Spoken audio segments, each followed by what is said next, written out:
नमस्कार, मेरा नाम है शुभम शुक्ला। दोस्तों, अपने वादे के अनुसार आज मैं फिर आपके सामने अब जोबट विधानसभा की जातिगत समीकरण राजनीतिक गणित को लेकर हाजिर हुआ हूं। जैसा कि मैंने आपसे वादा किया था कि मध्य प्रदेश की जिन 4 सीटों में उपचुनाव हो रहे हैं, 3 विधानसभा और 1 लोकसभा सीट, उन चारों सीटों का जातीय समीकरण और राजनीतिक गणित मैं आपको समझाऊंगा, बताऊंगा, वहां को लेकर राजनीतिक जो जानकारियां हैं आप तक पहुंचाऊंगा। तो आज बारी है जोबट की। तो जोबट 1951 में जब पहली बार चुनाव हुआ तभी से यह सीट अस्तित्व में है, तभी से यहां विधानसभा का उपचुनाव तब भी हुआ था। जोबट वर्तमान में अलीराजपुर में है। इसमें भी मैं आऊंगा कि अलीराजपुर झाबुआ से कब अलग हुआ और आपको इसकी भी जानकारी दूंगा, लेकिन पहले इसका चुनावी समीकरण आपको बताते हैं।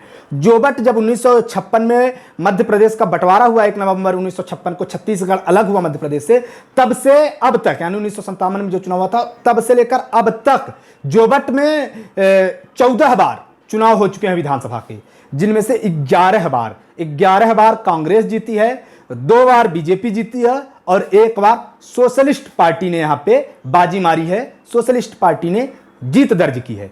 तो आंकड़े आपको बताने के लिए काफी है कि कांग्रेस का गढ़ रहा है, कांग्रेस की सीट मानी जाती रही और यहां पर कांग्रेस पहले से जीतती आई है। लेकिन अब समीकरण क्या है मैं आपको वो भी बताऊंगा। वर्तमान समीकरण क्या कहता है, किस आधार पर चुनाव हो रहे हैं, लेकिन उसके पहले जरा सा आपको जातिगत आधार यहां का बता दूं। टोटल सीट ये आदिवासी बाहुल्य है और यहां पर लगभग 95% आदिवासी क्षेत्र है, 95% आदिवासी वोटर हैं। टोटल आदिवासी बाहुल्य क्षेत्र है। अब आदिवासियों में कौन सी जाति के लोग कितने हैं वो भी मैं आपको बता देता हूं, वो भी जानकारी मैं आपको बता रहा हूं।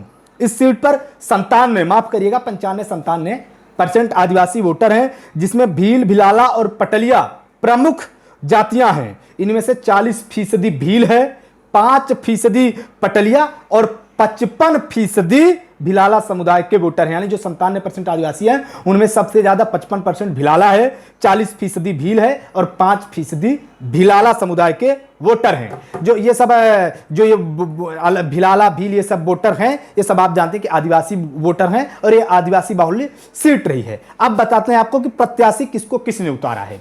कांग्रेस ने टिकट दिया है महेश पटेल जी को और बीजेपी ने दिया सुलोचना रावत को। सुलोचना रावत 3 बार कांग्रेस से विधायक रही हैं, मंत्री रही हैं, दिग्गज नेता रही हैं और ये चुनाव के ऐन वक्त, जब उपचुनाव 30 तारीख को हैं, जब प्रत्याशियों की घोषणा कर रही थी दोनों पार्टियां, तो ऐन वक्त ये चली गई थी बीजेपी में, तो इससे कांग्रेस को झटका लगा था, जिसके बाद कांग्रेस ने यहां से अपना टिकट दे दिया था महेश पटेल को। महेश पटेल के भाई वर्तमान में अलीराजपुर जिले से कांग्रेस के ही विधायक हैं। ऐसे में उन पर एक परिवारवाद का आरोप भी बीजेपी स्थानीय स्तर पर लगा रही है।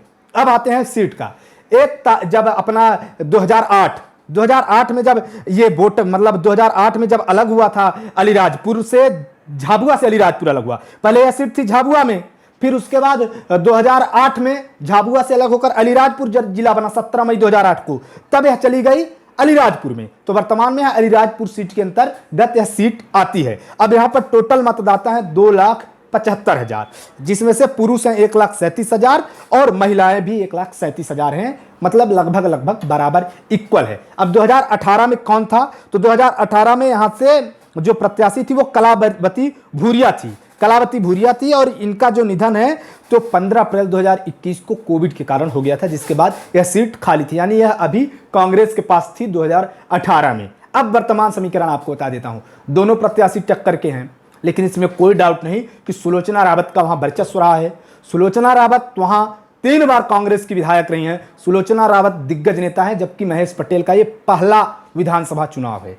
ऐसे में जाहिर है सुलोचना रावत का पलड़ा भारी है और कांग्रेस के लिए घाटा यह भी कि कांग्रेस से ऐन वक्त पर सुलोचना रावत बीजेपी में आ गई थी, तो यह डिसअपॉइंटेड हुई है यहाँ पे कांग्रेस के लिए एक झटका था। जब तत्कालिक तौर पर चली गई थी कांग्रेस से वो बीजेपी में, तो कांग्रेस के लिए किसी सदमे से कम नहीं था उपचुनाव के नजरिए से।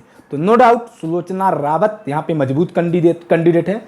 कल उनकी दावेदारी ज्यादा होने वाली है, लेकिन इसमें भी कोई शक की गुंजाइश नहीं है कि कांग्रेस इस मुद्दे को काफी भुना रही है कि बीजेपी पार्टी में तोड़ मड़ोड़ कर रही है। बीजेपी ने सुलोचना रावत को खरीदा है, तो एक वोटर जो कांग्रेस ये वोट गेन करना चाहती है कि सुलोचना रावत को ऐन वक्त में पार्टी से हमारे ले लिया, बीजेपी ने गलत किया। तो नैतिकता के आधार पर कांग्रेस है, तो सुलोचना रावत अपना 3 बार जो उनका एक कार्यकाल था, दिग्गज नेत्री हैं, तो सुलोचना रावत उस आधार पर वोट मांग रही हैं। फिलहाल मैंने आपको जातिगत समीकरण पूरा बता दिया, वहाँ की राजनीतिक समझ आपको बता दी कि 14 बार अब तक उपचुनाव हुए हैं जब बंटवारे के बाद से छत्तीसगढ़ से, जिसमें से 11 बार कांग्रेस थी, लेकिन इस बार परिस्थितियां अलग है, 2 बार बीजेपी जीती है। तो अगर बीजेपी वहां से एक बार फिर जीत दर्ज करती है तो इसमें कोई भी आश्चर्य नहीं होगा, लेकिन मामला टफ है। अभी कोई भी भविष्यवाणी करना मेरे लिए आपके लिए उचित नहीं है और कोई कर भी नहीं सकता राजनीति में, लेकिन यह सब चीजें 2 तारीख को क्लियर हो जाएंगी। 2 तारीख को यहीं पर बैठकर मैं आपको यह जानकारी दे रहा होऊंगा कि जोबट में किसने जीत दर्ज की। तो फिलहाल अलीराजपुर जिले की यह सीट है, झाबुआ से जब अलीराजपुर अलग होकर बना तो जोबट पर भी उसमें जोबट भी आ गया। मैं अब आपको खंडवा की भी बताऊंगा अगले वीडियो में, वो वीडियो भी आप देखिएगा जिसमें खंडवा के जातिगत समीकरण और राजनीतिक जो है वहां का विश्लेषण करूंगा। धन्यवाद।